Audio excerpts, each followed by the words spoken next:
네, 제가 셀프 소개를 하겠습니다. 뭐 유명한 사람도 아니고요.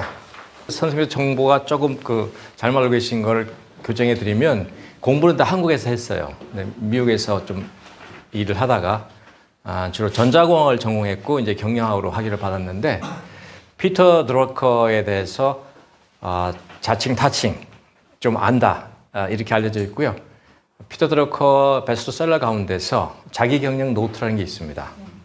그걸 제가 2년 전에 거의 18년 만에 재번역해서 출간했는데 아주 잘 나가고 있습니다.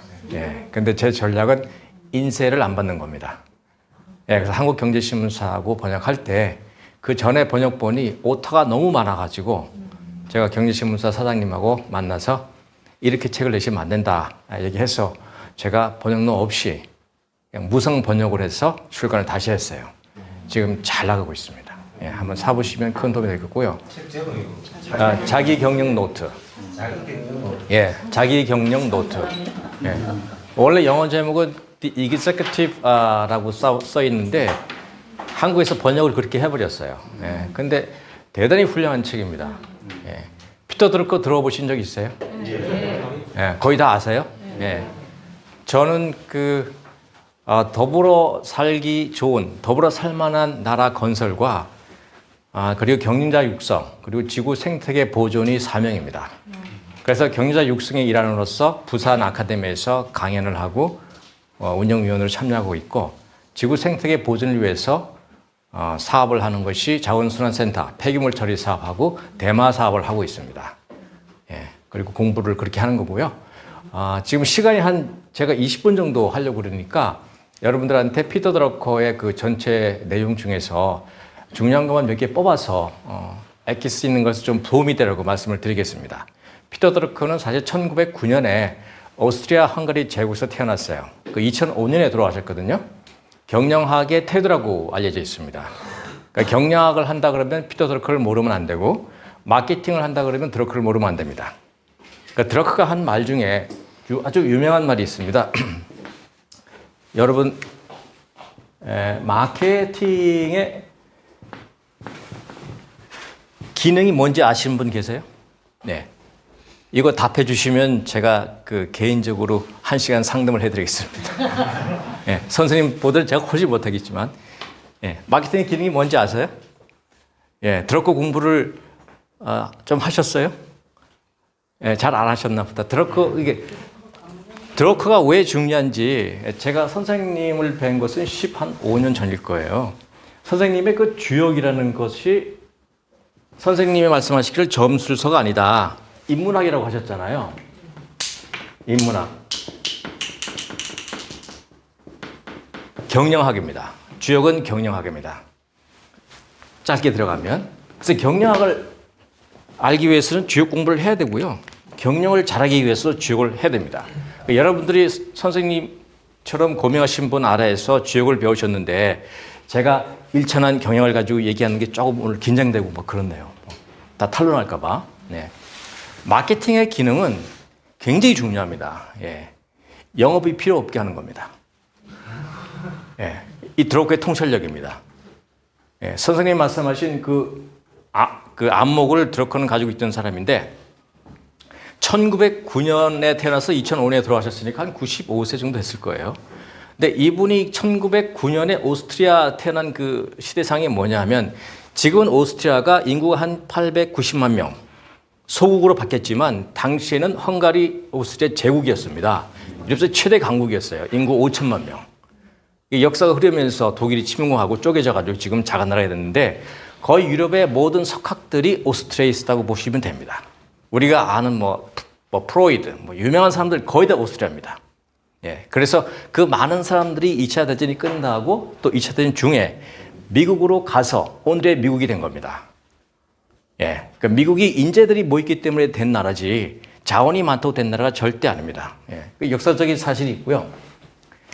이 마케팅의 기능 말고도 드러커가 인간관계에 대해서 얘기를 한 게 중요한데 여러분 올바른 인간관계는 뭐라고 생각하세요? 원장님, 올바른 인간관계는 뭐라고 생각하세요? 상호 이익을 상호 이익을 주는 거. 상호 이익이라 그러면 시너지를 주는 거. 예. 근데 이렇게 표현하면 조금 뭐라 그럴까? 뭔가 거래에 비슷한 느낌을 주잖아요. 드러크는 올바른 인간관계는 생산적이어야 한다고 했어요. 생산적이어야 한다. 그러니까 인간관계라는 것은 시간이 엄청 걸리거든요. 그 시간은 우리가 선생님 말씀하셨듯이 인생이라는 것이 시간형의 열차를 타서 종착 지점에 내려라 그러면 그냥 내려야 되잖아요. 그만큼 시간이 중요한 자원인데 시간은 우리 모두한테 절대적으로 적자입니다. 평생 적자입니다. 이재용이도 시간은 적자입니다. 그게 평등한 겁니다. 예, 그만큼 시간이 중요한데 인간관계를 위해서는 시간을 쓸 수밖에 없거든요. 그러니까 상대한테 내 시간을 주거나 달라 그럴 때는 이 인간관계가 내가 저 사람한테 생산적인 사람인 걸 생각해야 되는 거죠. 그러면 생산적인 인간관계를 유지하려면 어떻게 해야 되냐? 처음에 만났을 때 또는 부하 직원이나 뭐 가족이나 마찬가지예요. 이런 질문을 해야 됩니다. 생산적인 인간관계를 유지하기 위해서는 내가 저 사람하고 인간관계를 맺게 되는데 내가 얻을 수 있는 게 뭔가 이렇게 생각하면 실패합니다. 드러커는 내가 상대한테 공헌할 수 있는 게 뭔가를 물으라고 했어요. 예. 내가 공헌할 수 있는 게 뭔가. 그러니까 사장이라는 사람도 구성원들한테 이런 질문을 할 수 있어야 돼요. 김 부장, 내가 김 부장의 성과를 내기 위해서 김 부장이 좀 더 나은 인생을 위해서 공헌할 수 있는 게 뭔가 이렇게 질문하는 사람이 훌륭한 경영자입니다. 예. 그 다음에 드러커가 가르친 것 중에서 혁신이라는 게 있거든요. 혁신. 혁신의 뜻은 뭘까요? 혁신이라는 것은 기존 자원이 새로운 부를 창출을 하도록 만드는 거라고 그랬습니다. 기존 자원이. 그래서 옛날에 우리가 석유라고 했었는데 석유가 석유인지를 알기 전까지는 기름 찌꺼기였어요. 질퍽거리고. 지금은 석유라고 해서 황금이 됐죠. 이게 곰팡이도 페니실린으로 바뀐 것, 그 다음에 그냥 돌이 광물로 바뀐 것, 전부 다 혁신입니다. 이런 게 혁신이죠. 그래서 혁신하기 위해서 제일 중요한 게 있습니다. 혁신하는 것은 항상 위험에 대한 도전이고 많은 자원이 필요하거든요. 그래서 벤처기업들이 혁신을 한다는 건데 삼성이 뭐고 혁신을 하기 위해서는 그런 기존 자원에 많은 투입이 필요한데 그 혁신을 하기 위해서 전제 조건이 이건 너무도 중요한데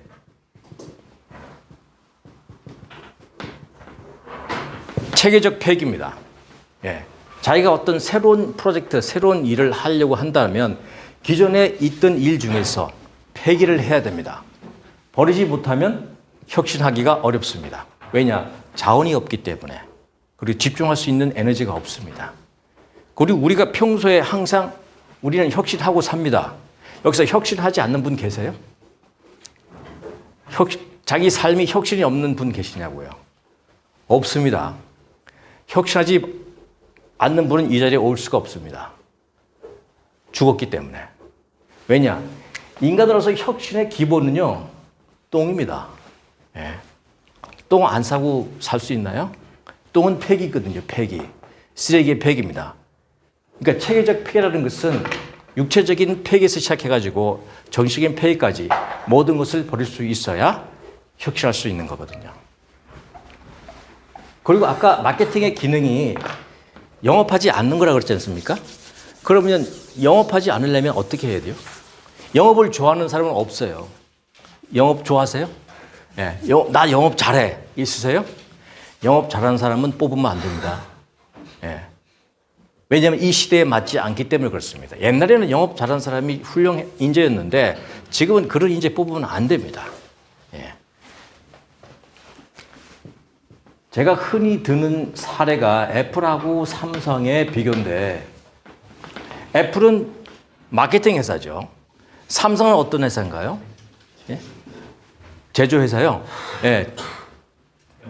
예, 제조회사인데 애플은 마케팅 회사고 삼성은 영업회사입니다. 삼성은 지금도 영업합니다. 애플은 영업하지 않습니다. 애플 조직도 전체에 영업부라는 게 없습니다. 영업 담당 상부 부사장도 없어요. 애플은 마케팅 하기 때문에. 마케팅은 제가 뭐라고 그랬습니까? 영업이 필요 없게 하는 것. 이건 너무나 중요한 명제이기 때문에 애플이 영업이 필요 없게 하는 것이기 때문에 애플은 고객이 어떻게 하죠? 고객이 애플 매장으로 줄 섭니다. 고객이 찾아오는 거죠. 그러면 애플은 영업 비용이 필요가 없잖아요. 찾아갈 일이 없으니까. 훨씬 이익이 높아질 수밖에 없어요. 애플의 지금 시가총액이 2조 500억 달러쯤 됩니다. 삼성 시가총액이 아마 한 4천억 달러 될까? 전 세계 순위에서 삼성이 15위가 될 것 같고 애플이 1위입니다. 둘 다 스마트폰을 팔죠. 누가 더 많이 팔죠? 예? 삼성이 훨씬 양이 많습니다. 그런데 누가 더 돈을 많이 벌죠? 삼성의 아마 한 8배 정도 애플이 벌 겁니다. 스마트폰으로. 예. 왜냐하면 애플은 마케팅을 하고 삼성은 영업을 하기 때문에 그렇습니다. 그러니까 영업하는 회사는 수익을 많이 낼 수가 없어요. 마케팅 회사는 부지기수의 수익을 냅니다. 그러니까 마케팅을 해야 돼요. 그러니까 영업하지 않으려면 조직 내에 영업하는 사람이 없어야 됩니다. 영업부를 폐기해야 됩니다. 그래야 혁신할 수 있어요. 예. 근데 제가 이런 얘기 하면 사장들이 콧방귀를 끼죠. 예. 자기들이 애플이냐고 묻습니다. 애플이 안 되면 안 되는데 애플이라고 묻죠. 선생님이 말씀하시기를 주역은 미래를 볼 수 있었나 말씀하셨잖아요. 경영은 바로 선생님이 말씀하신 겁니다. 경영은 예측하는 겁니다. 왜 예측을 해야 되죠? 우리가 예측한다는 것은 우리 원장님이 야탑에 병원을 짓는다고 들었는데 그 병원이라는 조감들을 만들었을 거 아니에요. 건물 어떤 사이즈로. 그건 목표를 만드신 거거든요. 목표는 예측입니다. 미래에 대한 예측이에요. 그러니까 예측하지 못하는 경영자는 회사를 성장시킬 수 없습니다. 그리고 우리가 꼭 알아야 될 게 인간의 능력은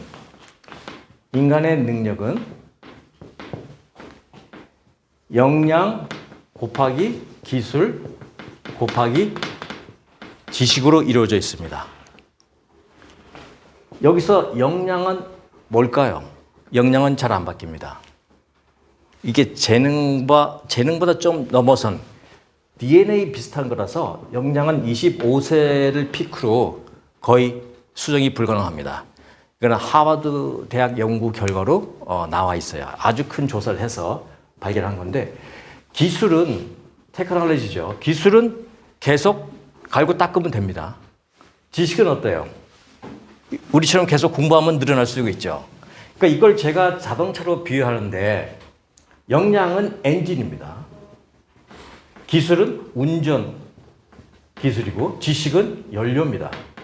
그러면 두 분이 계신데 한 분은 벤츠고 한 분은 모닝, 아반떼라고 하죠. 아반떼. 자, 한 사람은 벤츠고 한 사람은 아반떼인데 아반떼가 운전 기술이 탁월한 스포츠카 운전 기사가 이 아반떼를 타고 윤 원장님은 벤츠를 타고 경주를 하면 누가 이깁니까? 아반떼가 이겨요? 아반떼가 무슨 수로 이깁니까? 예. 불가능합니다. 예. 그러니까 기술이 아무리 탁월해도 역량이 안 되면 능력이 안 됩니다. 그럼 능력을 좋게 만들면 어떻게 해야 돼요? 역량 있는 사람을 뽑아야죠. 그러니까 아반떼인데 나는 벤츠의 성과를 내고 싶다. 그러면 엔진을 바꿔야 되는 거예요. 예. 이것들은 갈고 닦으면 됩니다. 지식은 갈고 닦고 늘리면 되지만 엔진은 바꾸는 수밖에 없습니다. 그러니까 능력이라는 것이 요 3요소로 곱하기로 구성되어 있다는 걸 아시고 사람을 뽑을 때나 사람을 볼 때 그리고 사람을 훈련시키실 때 그 사람의 역량이 없는데 야 밤새도록 노력하면 돼 이런 말 하시면 안 되는 거죠. 이건 자녀들한테도 마찬가지예요. 자녀가 역량이 안 되는데 열심히 하면 성공할 수 있어. 거짓말하는 겁니다. 그럼 어떻게 해야 되죠? 그 사람이 또는 자녀가 도대체 어떤 역량을 가지고 있는지 그거를 발견해 줘야 돼요.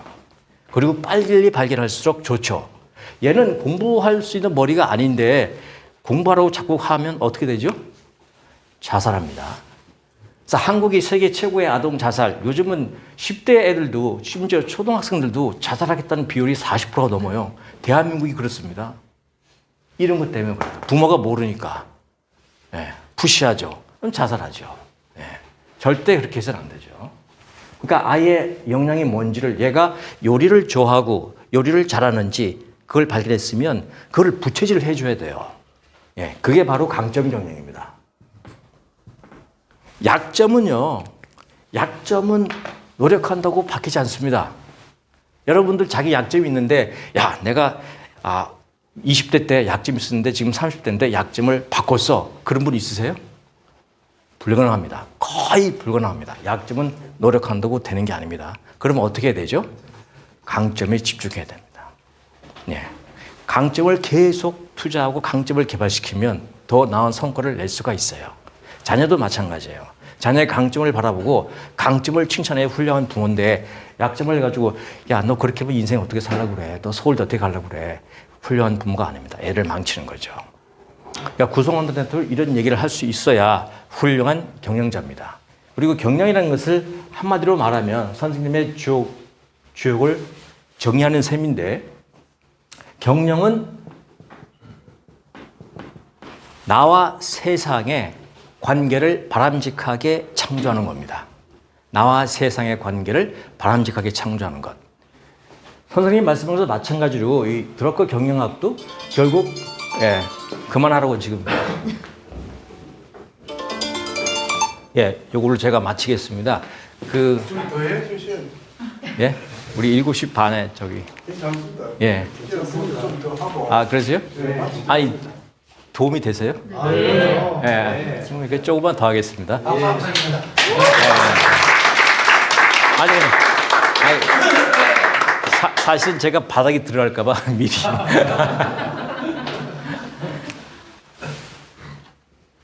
그 드러커가 말할 때 경영은 사실 나와 세상의 관계를 바람직하게 창조하는 거라고 그랬는데 이걸 하기 위해서 가장 먼저 하는 게 자기의 발견입니다.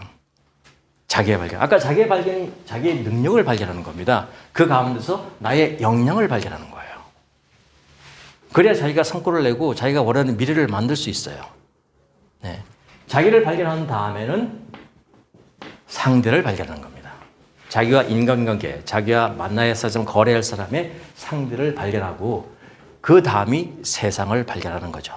이게 선생님 말씀하신 주역과 똑같습니다. 그래서 제가 선생님 주역책을 읽고 이건 경영학이다. 동양의 경영학.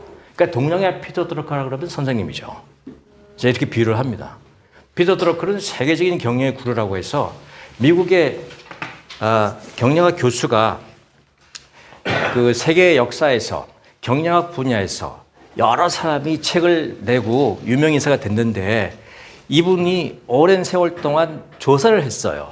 도대체 경영학자라는 사람들이 이런 구라를 풀었는데, 구라를 풀었는데 도대체 그 사람들 말로 해서 이 세상이 바뀌었냐 또는 성공했냐 이걸 조사를 했어요.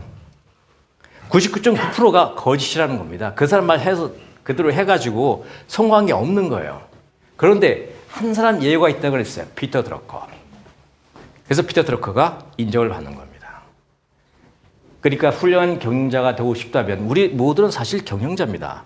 왜냐하면 우리는 평생 여기 어떤 분도 평생 살아보지 않은 인생에 덜컥 열차를 탔잖아요. 던져졌잖아요.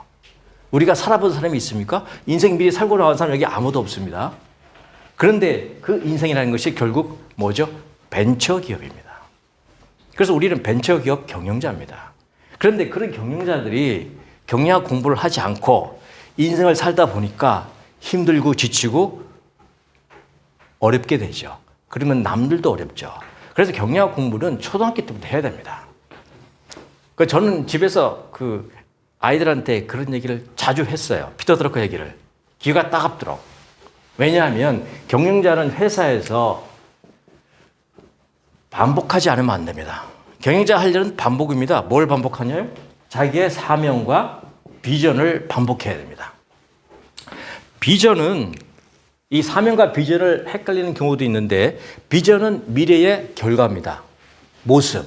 우리가 북한에 대해서 비전을 세운다 그러면 어떤 비전이 좋을까요? 북한에 대해서 비전을 세운다면 북한을 남한처럼 살게 하겠다. 이거예요. 남한 수준의 경제 생활. 이게 북한의 비전이 돼야 돼요. 그럼 그 비전을 달성하기 위해서 하는 행동이 사명입니다. 그래서 나는 뭘 하겠다. 이게 사명이에요. 액션 아이템이에요. 이게 있으면 목표를 달성할 수 있죠. 그러니까 회사에서도 구성원들하고 경영자는 사명과 비전을 기가 따갑도록 반복해서 공유해야 됩니다. 그러면 어떻게 되죠? 영어로 visualization이라고 합니다. 심상화, visualization. 머리에 그림이 그려져요. 그러면 그게 이미 일어난 미래가 됩니다. 예. 이미 일어난 미래가 되면 어떻게 되죠? 자기 꿈이 현실이 되는 거죠. 그게 경영학입니다. 이걸 할 수 있어야 돼요. 예. 예. 그걸 하려면 경영자가 먼저 알아야 되겠죠. 예. 그리고 계속 반복해서. 그러면 반드시 된다는 겁니다. 드러커 책이 39권입니다. 평생 출간한 게. 드러커도 처음에 유명해진 게 신문 기자로 있으면서 경제인의 종말이라는 책을 발표했어요. 경제인의 종말이 뭐냐 하면 그 당시의 역사를 반영해서 히틀러라는 괴물이 등장하고 세계가 전쟁의 소용돌이로 들어갈 것이라는 예측을 한 거예요. 그 책이. 왜냐하면 드러커는 히틀러를 직접 면담했습니다. 기자로서. 인터뷰를 한 두세 번 했다고 써 있어요. 그 인터뷰를 하는 동안에 드러커는 히틀러를 알아차린 거예요. 야, 이거 위험한 놈이네. 그래서 그 책을 쓰게 됐죠. 경제의 종말. 그리고 히틀러가 득세하고 드러커가 얼마나 위험한지 감지를 하고 도망갈 궁리를 했습니다. 그래서 짐을 싸고 어느 날 떠나려고 그러는데 그 전에 자기 친구가 친위대 대장이었어요. 찾아온 거예요. 그 전날에. 야, 드러커. 내가 보니까 너 능력이 있으니까 우리 히틀러, 나치당이 들어와서 공헌을 좀 해라. 이렇게 얘기하고 간 거예요. 드러커가 얼마나 무서웠겠어요. 다음날 영국으로 도망가 버립니다. 그래서 살았죠. 드러커는 유태인이었거든요. 죽을 수 있었죠. 네. 근데 머리가 굉장히 좋았죠. 근데 드러커도 사실 주저했어요. 주저했는데 드러커한테 야, 이 멍청한 놈아, 너 지금 그러고 있을 때가 아니야. 빨리 영국으로 가. 한 멘토가 있었어요. 그 멘토가 또 유명한 경제학자였는데 그 사람 덕택에 드러커가 살은 겁니다. 그리고 그 다음에 드러커가 영국에 있다가 미국의 기회를 보고 영국에서 직업을 버리고 미국으로 이민 갑니다. 그 당시 미국은 누구든지 미국에 와서 일하겠다 그러면 무조건 받아줬어요. 완전히 개방시켜서. 그러다 보니까 전 세계 모든 인재들이 미국으로 쏟아져 들어온 겁니다. 그게 오늘 미국을 만든 진짜 걸음이죠. 예. 그때 드러커가 미국으로 왔는데 사실 미국으로 오기 전에 드러커도 좀 그 안전성을 유지하기 위해서 그 당시 아마 콜롬비아 대학에 있을 거예요. 콜롬비아 대학에 교수로 채용되기로 하고 미국을 갔어요. 근데 미국에 딱 도착하고 콜롬비아 대학에 연락을 하니까 콜롬비아 대학에서 그러는 거예요. 드러커 씨 미안한데 교수직을 못 드리겠습니다. 왜? 무슨 말입니까? 사실 그 콜롬비아 총장이 당시에 아이젠하워, 미국의 아마 32대 대통령인가 그럴 거예요. 아이젠하워가 총장이었어요. 아이젠하워가 승인을 안 했다는 거예요. 총장이. 예산이 부족하다고. 그래서 드러커가 실직자가 됐습니다. 그 당시에. 그래서 터벅터벅 이제 지하철을 타려고 지하철을 걸어가다가 행운은 우연찮게 오는 거죠. 걸어가다가 드러커 친구를 만났어요. 이분이 어떤 대학의 또 학장인가 그랬는데 드러커 당신 여기 어쩐 일이야? 그러니까 이분이 내가 이러이러해서 직장을 잃어버렸네. 그러니까 그래 잘 됐어. 내가 마침 콜롬비아 대학에 경영학 쪽 분야의 교수를 하나 초청하려고 가는 중인데 우리 대학에 와서 강의를 하시게 해가지고 그 대학 교수로 갔어요. 그때부터 드러커 인생이 교수로 시작된 겁니다. 예. 드러커의 일화는 드러커가 쓴 자서전이 있거든요. 그 드러커 자서전이 한국경제신문사에서 발견했는데 책이 한 700페이지 될 거예요. 글자가 엄청나게 작아요. 원본 자체가 엄청 두꺼운 책인데 그걸 작은 글자로 막 인쇄를 해놓으니까 보기도 힘들지만 그 책을 보면 드러커를 알 수 있고 드러커를 포함한 당 시대 사람들, 유명한 사람들, 뭐 비트겐슈타인, 그 다음에 누구죠? 슌페터 아시잖아요. 예. 드러커 아버지가 오스트리아에서 그 당시 오스트리아 헝가리 제국에서 지금으로 치면 외교 통상부 장관이었어요. 그러다 보니까 유대인들은 항상 일주일에 한 번 금요일이나 목요일 날 손님들을 초청해서 이렇게 파티를 하거든요. 그때 유명한 철학자, 경제학자, 경영학자, 뭐 언어학자 집으로 다 온 거예요. 드러커가 어릴 때 거기 앉아가지고 기독량으로 엄청나게 배웠습니다. 슌페터는 드러커 아버지의 친구였죠. 예, 그런 슌페터에서도 많이 배웠고요. 그래서 드러커가 세계적인 사람이 되었고 그 드러커 덕택에 지금 거의 세계 모든 경영 경제학자들이 마케팅이나 뭐 경영에 대해서 얘기할 때 드러커 책을 인용하지 않고는 나올 수가 없습니다. 예, 반드시 드러커를 거치게 되어 있어요. 그러니까 그만큼 드러커는 이게 폭이 넓은 거죠. 그리고 우리가 여러분 필립 코틀러로 아세요? 필립 코틀러 들어보셨어요? 예, 필립 코틀러가 마케팅의 아버지라고 부르는 사람이거든요. 지금도 마케팅의 아버지라고 전 세계에서 칭송받고 그 사람 한 번 강의는 뭐 몇십만 불 하죠. 근데 필립 코틀러가 이제 어떤 기자한테서 당신은 그 마케팅의 아버지라고 얘기를 들었는데 정말 대단하십니다. 그랬더니 내가 마케팅의 아버지면 마케팅의 할아버지가 있다. 그게 드러커다. 이런 말을 했죠. 그만큼 드러커는 경영, 마케팅 이런 전체 분야에 대해서 특히 인간에 대해서 드러커는 인간을 연구한 사람입니다. 아마도 드러커는 주역은 읽었는지 모르겠지만 그때 당시 선생님 책이 없었으니까 적어도 도덕경이나 이런 동양학 책을 읽은 게 틀림없어요. 그런 게 아니고는 드러커가 체계적 폐기라는 아이디어를 내기가 어렵거든요. 이게 버리는 게 중요한 혁신의 전 단계라는 것을 말할 수 있는 아이디어는 사실 동양하지 않고는 어렵거든요. 예. 근데 그 책을 읽어보시면 너무 재밌습니다. 역사를 전부 다 알 수 있을 정도로 잘 써놨어요. 그리고 어린 시절 자기 할머니부터 배운 거, 자기 상사로부터 배운 거. 여러분 조직에서 부하의 임무가 뭔지 아십니까? 부하의 임무가 뭐겠어요? 부하의 임무. 직장생활 아무도 안 하셨나요? 네. 그럼 박수 한번 쳐보세요. 네. 부하의 임무는 딱 한 가지밖에 없습니다. 이걸 아시면 사장이 될 수 있어요. 예. 부하의 임무는 드러커가 말하기를 상사의 성공이라고 그랬어요. 지 성공이 아니고 상사의 성공이 부하의 임무라고 그랬습니다. 예. 쉽지 않습니까? 그걸 잘할 수 있는 사람이 훌륭한 부하라고 했죠. 예. 그러니까 드러커 그 자서전을 꼭 읽어보실 필요가 있는 게 역사와 인간 그리고 경영, 세상에 대한 모든 흐름, 선생님이 말씀하신 주옥의 서양 버전이라고 보셔도 될 정도로 책이 재밌고 풍부합니다. 그럼 그게 한국경제신문사에서 발간한 건데 1년에 몇 권 팔릴까요? 1년에 몇 권 팔릴까요? 예? 10,000권이요? 예? 1년에 한 5권 정도 팔립니다. 5권. 그 훌륭한 책이 예. 한국경제신문 사장한테 제가 물어봤어요. 야, 이렇게 좋은 책인데 몇 권 팔려요? 그랬더니 그거 안 삽니다, 사람들이. 예.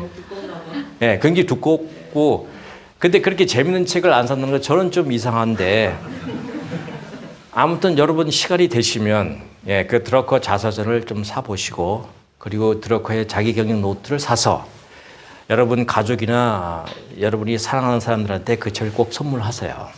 자기 경영 노트 하나만 탐독해도 인생이 바뀝니다. 거기는 인생의 그 경영의 모든 그 핵심적 의사결정은 어떻게 하는 것인가, 내 시간 관리는 어떻게 할 것인가 이런 것들에 대한 엑기스가 다 나와 있어요. 그러니까 그 책은 모든 경영학도 경영을 하는 사람들의 필독서입니다. 예, 그 다음에 자서전을 읽으시면 됩니다. 제가 드러커가 워낙 방대한 사람인데 오늘은 이 정도로 해서 예, 짤막한 즉석 강의를 마치겠습니다. 고맙습니다. 예.